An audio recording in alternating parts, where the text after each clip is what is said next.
విమాన ప్రమాదంలో మృతి చెందిన మహారాష్ట్ర ఉప ముఖ్యమంత్రి అజిత్ పవార్ అంత్యక్రియల్ని రాష్ట్ర ప్రభుత్వ లాంఛనాలతో నిర్వహిస్తామని మహారాష్ట్ర సర్కార్ తెలిపింది.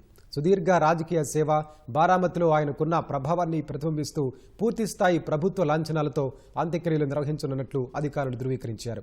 రేపు ఉదయం 11 గంటలకు బారామతిలోని విద్యా ప్రతిష్టాన్ మైదానంలో అంత్యక్రియలు జరగనున్నాయి.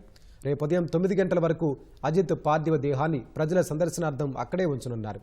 పౌరులు సంతాపంలో పాల్గొనేందుకు వీలుగా ఈ రోజును ప్రభుత్వం సెలవు దినంగా ప్రకటించబడింది.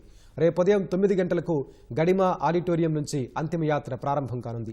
తర్వాత జరిగే అంత్యక్రియలకు మహారాష్ట్ర ముఖ్యమంత్రి దేవేంద్ర ఫడ్నవీస్, ఉప ముఖ్యమంత్రి ఏక్నాథ్ సింధే సహా ఇతర సీనియర్లు హాజరు కానున్నారు. ప్రభుత్వం అజిత్ గౌరవార్థం 3 రోజుల సంతాప దినాలను ప్రకటించింది. ఈ కాలంలో అన్ని అధికారిక కార్యక్రమాలు, వినోద కార్యక్రమాలను రద్దు చేస్తున్నట్లు తెలిపింది. అన్ని ప్రభుత్వ భవనాలపై జెండాలు సగం వరకు అవనతం చేయాలని స్పష్టం చేసింది.